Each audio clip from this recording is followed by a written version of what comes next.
Hello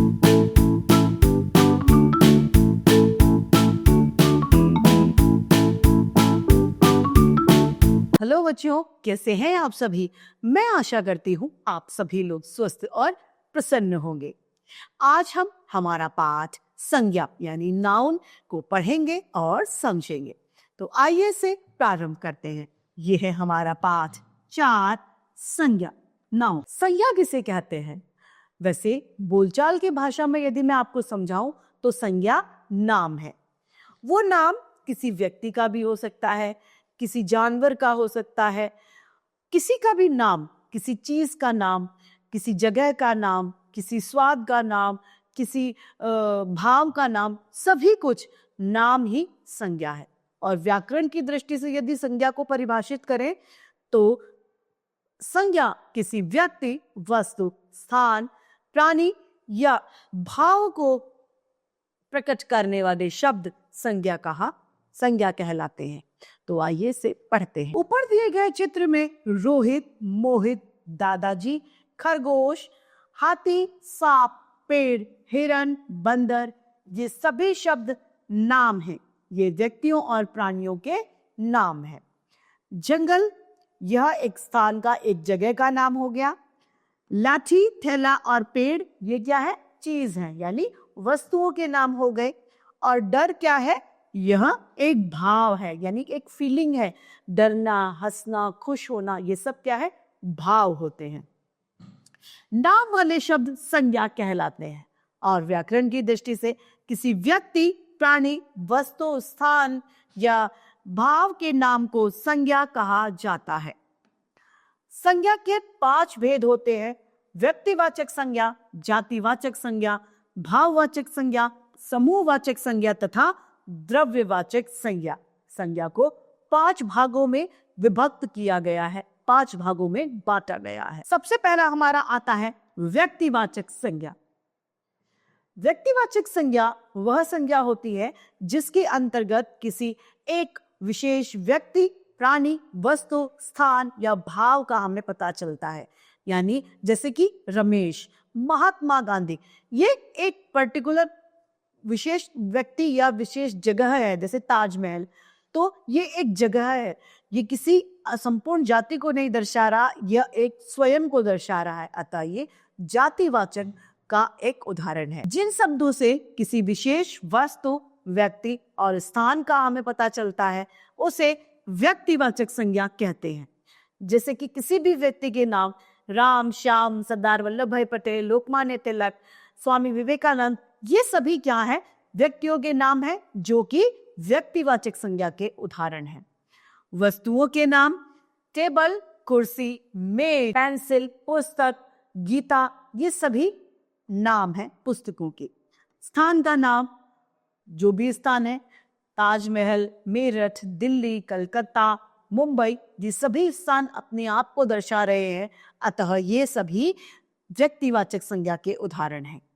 नदी के नाम गंगा, यमुना, सरस्वती, गंडकी, कावेरी, ये सभी जो नदियां हैं, ये सभी नदियां अपने आप को दर्शा रही हैं। अतः व्यक्तिवाचक संज्ञा है। पहाड़ों के नाम हिमालय, विंध्याचल, सतपुड़ा, ये सभी पहाड़ अपने अपने आप को दर्शा रहे हैं। ये सभी व्यक्तिवाचक संज्ञा के उदाहरण हैं। दूसरा हमारा आता है जातिवाचक संज्ञा। ये संज्ञा वह है जिसमें एक पर्टिकुलर विशेष व्यक्ति, स्थान या जानवर की पता न चल के हमें उसकी संपूर्ण जाति का हमें पता चलता है, वह जातिवाचक संज्ञा कहलाती है। जैसे कि नदी, अब नदी में गंगा भी आ गई, यमुना भी आ गई, सरस्वती भी आ गई और गंडकी भी आ गई। पुस्तक में सारी पुस्तकें आ गई, चाहे वो हिंदी की हो, चाहे इंग्लिश की हो, चाहे गणित की हो। तो ये जो है, ये अपने आप को न दर्शाकर संपूर्ण जाति को दर्शाते हैं। ये जातिवाचक संज्ञा के उदाहरण है। जिन शब्दों में किसी व्यक्ति, वस्तु, प्राणी आदि की समस्त जाति का हमें पता चलता है, वह जातिवाचक संज्ञा कहलाती है। जैसे कि वस्तु, पुस्तक, फल कोई भी हो सकता है, केला, सेब, अमरूद, कोई भी फल। सब्जी कोई भी सब्जी हो सकती है, और अनाज, अनाज सभी अनाजों को, चाहे दाल हो, मक्का हो, बाजरा हो, जो हो, सभी प्रकार के अनाजों को दर्शा रहा है। अब है व्यक्ति।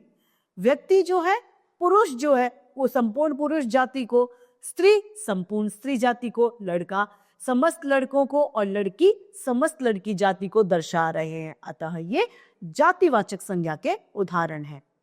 स्थान, स्थान शहर, शहर कोई भी हो सकता है, कोई भी city, Meerut city, Faridabad city, Dehradun city, कोई भी शहर जो है वह ये संपूर्ण शहरों को दर्शा रहा है। अतः यह जातिवाचक संज्ञा का उदाहरण है। प्राणी, जानवर, जानवरों में सभी जानवर आ गए, शेर, चीता, बंदर, भालू, सभी जानवर, यानी ये संपूर्ण जानवर जाति को दर्शा रहा है। इसी तरह पक्षी, कीट और पतंग भी हैं। ये जातिवाचक संज्ञा के उदाहरण है। जो स्वयं को न दर्शाकर अपनी संपूर्ण जाति को दर्शाते हैं वे जातिवाचक संज्ञा में आते हैं। तीसरा है हमारा भाववाचक संज्ञा। जिन शब्दों से हमें भाव का बोध होता है वे भाववाचक संज्ञा कहलाते हैं। जिन शब्दों से किसी व्यक्ति, वस्तु, प्राणी के गुण, दशा, भाव और अवस्था का बोध हमें होता है वह भाववाचक संज्ञा कहलाते हैं। जैसे कि सुंदरता, मिठास, गुणवान, बुद्धिमान, धनवान, छोटा, बड़ा, ये सभी क्या है, किसी के भाव है, तो भाववाचक संज्ञा है। अब है समूहवाचक संज्ञा। समूहवाचक संज्ञा वे हैं जो कि झुंड को दर्शाते हैं, जो किसी समूह को बताते हैं। जैसे कि कक्षा, सेना, ये क्या है, झुंड है। एक से कभी कक्षा नहीं बनती, एक से कभी सेना नहीं बनती, टोली नहीं बनती, तो ये सभी क्या है, ये समूहवाचक संज्ञा के उदाहरण हैं। जिन शब्दों के द्वारा किसी समूह का बोध हमें होता है उन्हें समूहवाचक संज्ञा कहते हैं। जैसे कि भीड़, झुंड, मेला, लोग, कक्षा, सभी। पांचवा है द्रव्यवाचक संज्ञा। जिन शब्दों से किसी धातु या द्रव्य का हमें पता चलता है उसे द्रव्यवाचक या धातुवाचक संज्ञा कहते हैं। सोना, चांदी, लोहा, पीतल, घी, शक्कर आदि ये सभी द्रव्यवाचक संज्ञा है। समूहवाचक संज्ञा और द्रव्यवाचक संज्ञा या धातुवाचक संज्ञा मूलतः जातिवाचक संज्ञा के ही भेद होते हैं। तो इस द्रव्यवाचक संज्ञा के साथ में हमारा पाठ समाप्त होता है। आइए संक्षेप में दोहराते हैं। किसी व्यक्ति, वस्तु, स्थान के भावों को प्रकट करना या उनके नाम को ही संज्ञा कहते हैं। संज्ञा के 5 भेद होते हैं: व्यक्तिवाचक, जातिवाचक, भाववाचक, समूहवाचक तथा द्रव्यवाचक संज्ञा। संज्ञा को 5 भागों में विभाजित किया गया है। तो इस तरीके से हमारा ये पाठ संज्ञा समाप्त होता है।